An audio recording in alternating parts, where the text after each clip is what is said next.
ನಾನು first time ಜೋಳದ ರೊಟ್ಟಿ ಪ್ರಿಪೇರ್ ಮಾಡಿದ್ದೀನಿ. ನಾನು ಅನ್ಕೊಂಡಿರ್ಲಿಲ್ಲ ಇಷ್ಟು ಚೆನ್ನಾಗಿ ಬರುತ್ತೆ ಅಂತ.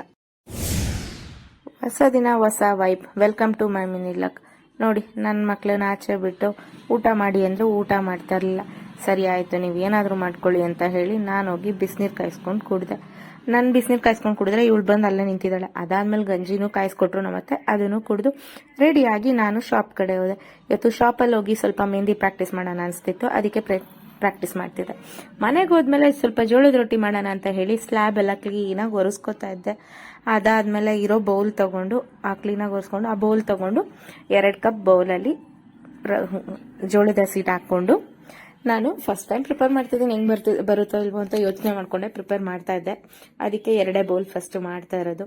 ಅದಕ್ಕೆ ಆ 2 ಬೌಲ್ ಹಾಕೊಂಡು ಅದಾದ್ಮೇಲೆ ಒಂದು ಸ್ವಲ್ಪ ಮಧ್ಯದಲ್ಲಿ ಹೋಲ್ ಮಾಡ್ಕೊಂಡು ಅದಕ್ಕೆ ಒಂದು ಸ್ವಲ್ಪ ಉಪ್ಪು, ಬಿಸಿನೀರು ಕಾಯಕ್ಕೆ ಇಟ್ಟಿದ್ದೆ. ಅದು ಬಿಸಿನೀರು ಕಾಯ್ತಾ ಇದೆ.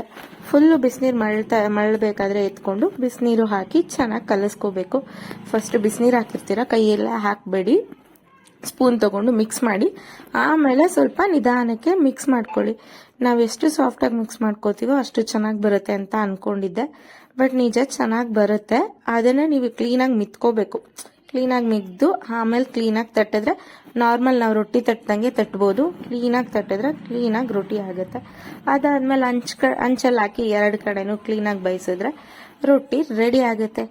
ರೊಟ್ಟಿ ರೆಡಿ ಆಯಿತು. ಇವತ್ತಿನ ಲಾಗ್ ಇಷ್ಟ ಹಾಗೂ ಹೀಗೂ ಅನ್ಕೊಂಡಿದ್ದು ರೊಟ್ಟಿನೂ ಚೆನ್ನಾಗಿ ಬಂತು. ಅದಕ್ಕೆ ಇವತ್ತಿನ ಲಾಗ್ ಇಲ್ಲೇ ಮುಗಿಸ್ತಾ ಇದ್ದೀನಿ. ಲಾಗ್ ಇಷ್ಟ ಆಗಿದ್ರೆ ಲೈಕ್, ಶೇರು, ಕಮೆಂಟ್ಸ್ ಮಾಡಿ, ಫಾಲೋ ಮಾಡಿ. ಮತ್ತೆ ಸಿಗುವ.